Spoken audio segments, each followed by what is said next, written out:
Parents, you're no longer living at home, and you don't ever pay any attention to your parents.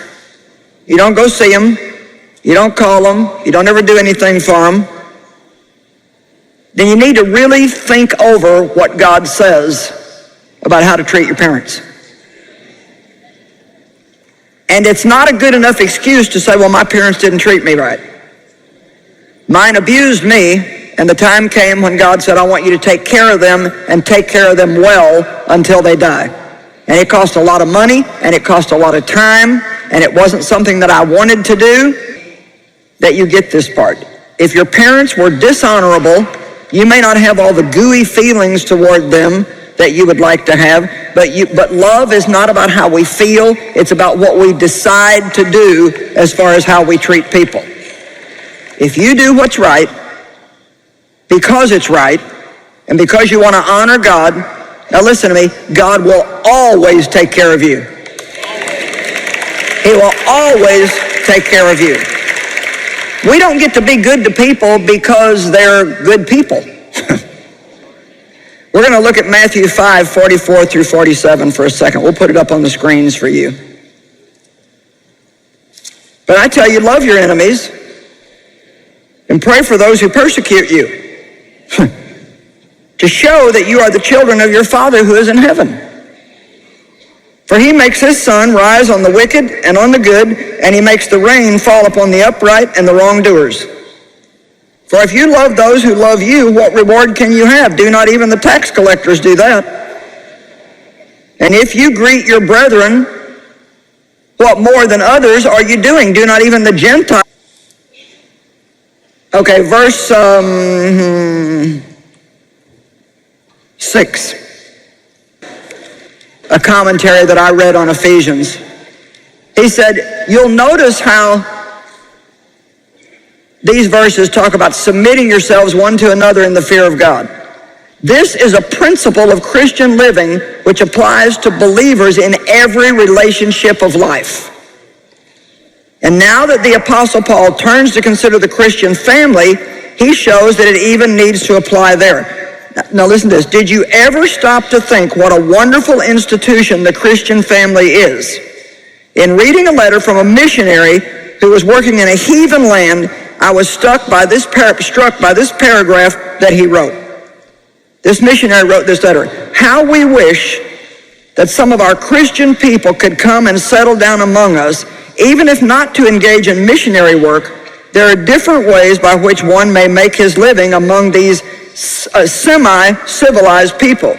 For instance, we would like to have a Christian dentist and his wife, or a Christian worker in leather, a shoemaker, a harness maker, and his wife and family. Now listen, it would mean a great deal to us to have a harmonious family here, for we can conceive of nothing that could so commend Christianity to our people as just to see a Christian family functioning according to the New Testament. He's saying that there is no better testimony to the world of Christianity than to just witness a Christian family, moms, dads, children, husbands, wives, working together in society and behaving themselves as Christians. Isn't that amazing?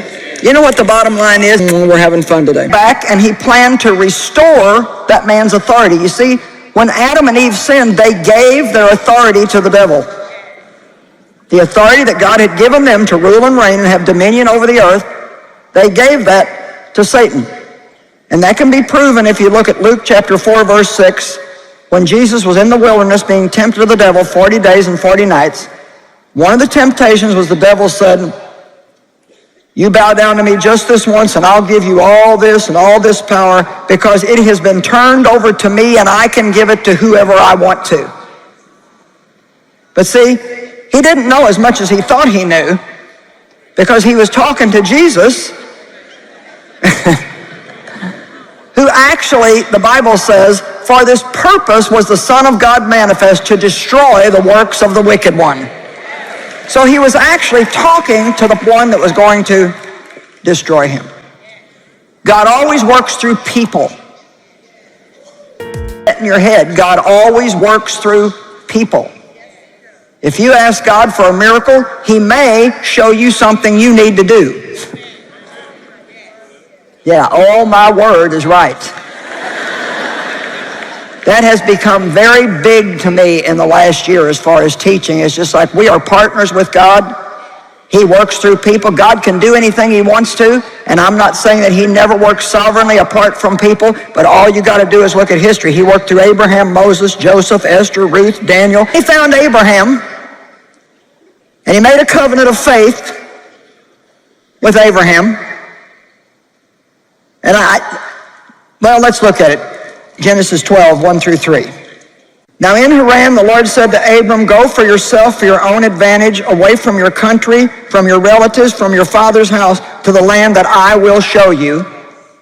And I will make of you a great nation, and I will bless you with an abundant increase of favor, and I will make your name famous and distinguished, and you will be a blessing, dispensing good to others.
And I will bless those who bless you, who confer prosperity or happiness upon you.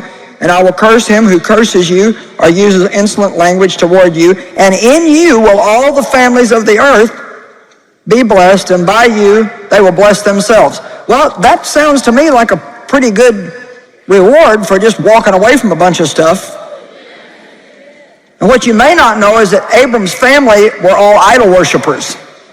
So God had to get him away from that.